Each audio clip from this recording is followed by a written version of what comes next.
Serve-receive mistakes often come from one thing: unclear seams.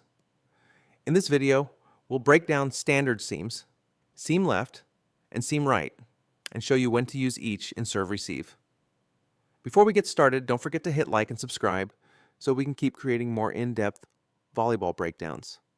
And if you haven't already, check out our other defensive system breakdowns, like perimeter defense and rotation defense. So, what is a seam in serve-receive? A seam is the shared responsibility area between two passers. Clear seam rules reduce hesitation, late movement, and dropped serves. Let's start with explaining standard seams in volleyball. Standard seams split the court evenly between passers. Players will turn to where the ball is coming from. The person in the seam that is close to the server gets short on the seam, while the person on the seam farthest from the server gets deep. Both players communicate and back each other when necessary to help identify who is taking the pass. Use standard seams when servers are consistent, passers are similar in skill, and you want a simple, balanced system. This is the easiest seam system to teach and run. Now let's talk about seam left. Seam left gives more responsibility, each passer, to take their seam on their left side. Use seam left when you want to protect a weak passer. It gives the passers in serve-receive a better angle to the setter, and you have an aggressive passer. The passer must be aggressive and call the ball early. Seam right is the exact opposite. Seam right shifts responsibility to the right seam of a passer. Use seam right when you want to protect a weak passer. It gives the passers in serve receive a better angle to the setter, and you have an aggressive passer. Communication and early movement are key. So, how to decide which seam to use? Choose your seam based on server tendencies of your opposing team, your passer strengths, the game flow, and pressure situations. Good teams talk to one another, adjust seams when needed, and not panic. Here are some common serve-receive seam mistakes.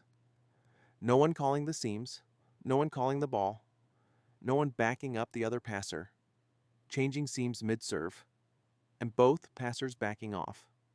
Clear seams lead to confident passing. Here are 3 drills to help your team handle seams in serve-receive. Drill 1, Seam Recognition Drill. Set up 2 passers in serve-receive formation and a target at the net. Have the additional players toss balls into the seams. Determine beforehand if you are passing right seam, left seam, short seam, deep seam, and who has what. Passers must call the ball and commit to taking it. Make sure the person who is not passing that they must back up the passer on the seam. Focus on communication and early calls. Drill 2, Seam Shuffle Drill.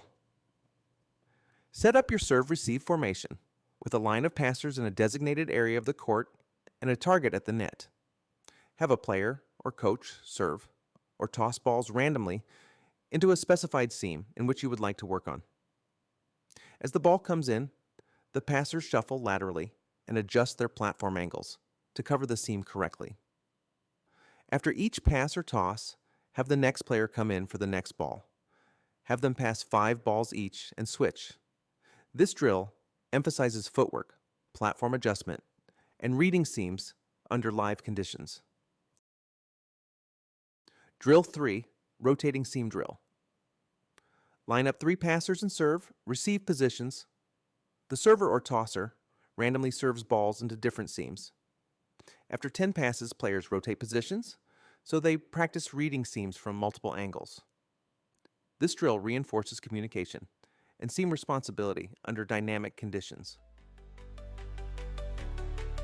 I hope you found this helpful.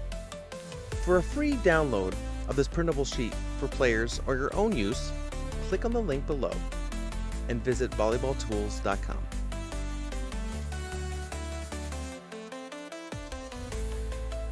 Don't forget to like, subscribe, and drop a comment if you have any questions or want to see more volleyball resources.